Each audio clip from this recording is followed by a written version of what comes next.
Presented by Sanjeet Nirala Official.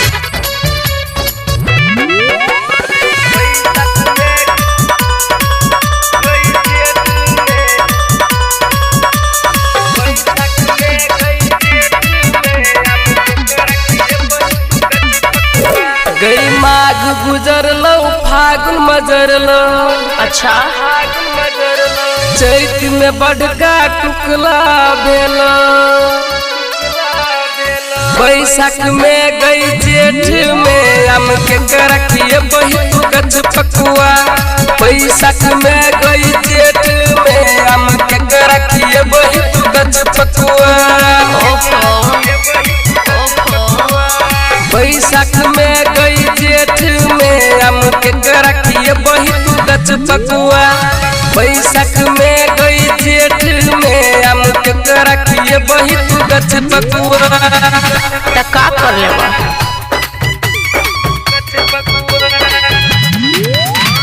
Music by DJ Umesh, Shukipur Bazaar. गई छौरा सब है बड़ खुरपाती।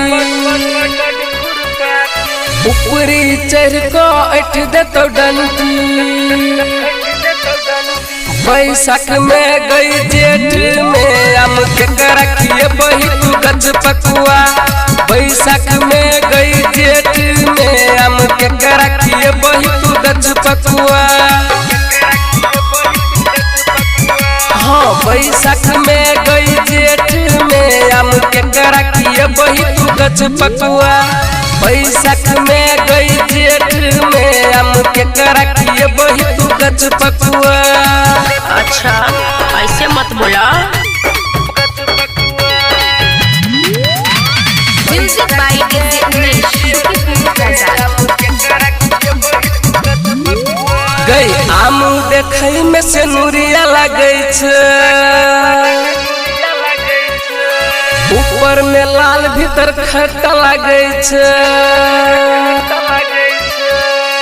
बैसाख में गई जेठ में आम के रखिए बही तू गछ पकुआ। बैसाख में गई जेठ में आम के रखिए बही तू गछ पकुआ। हाँ बैसाख में गई जेठ में आम के रखिए बही तू गछ पकुआ। बैसाख में गई जेठ में आम के रखिए बही तू गछ पकुआ।